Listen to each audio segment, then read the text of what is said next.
सुरज चंद्रकांत पाटील. दादा राहायला कुठे? भोकरविडा. भोकरविडा. दादा त्रास काय होता? मला त्रास दोन होते भरपूर, की मला खांदा दुखत होता आणि कमरेचा त्रास होता. मला असं वजन वस्तू सिलेंडर वगैरे उचलल्यानंतर पूर्णपणे असं उभा राहता येत नव्हता. पण जेव्हापासून मी ही थेरपी चालू केली, आता मी सिलेंडर उचलतो, सर्व घरातली कामं करतो आणि हात पण पूर्ण होतो. किती दिवस झाले थेरपी घेताय? मला आता 12-15 दिवस झाले. 12-15 दिवस. 12-15 दिवसामध्ये म्हणजे तुम्ही हात उचलू शकता, म्हणजे तुम्हाला 100 मध्ये 50% फरक पडले. हो बरोबर. बरोबर.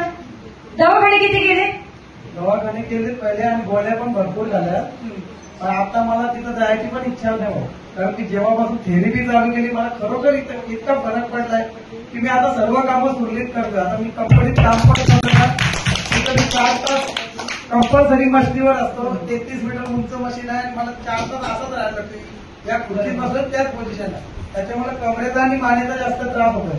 आता मला त्रास तेवढा वाटत नाही काम करताना. पण खूप आभार मानतो मी या कोपरवली थेरपीचे. मला खरोखर आता काम करण्याची पण इच्छा होती. आपण 14 वर्ष सर्व्हिस आहे, असं वाटतं आणखीन दिवस असले तरी मी करेन सर्व्हिस.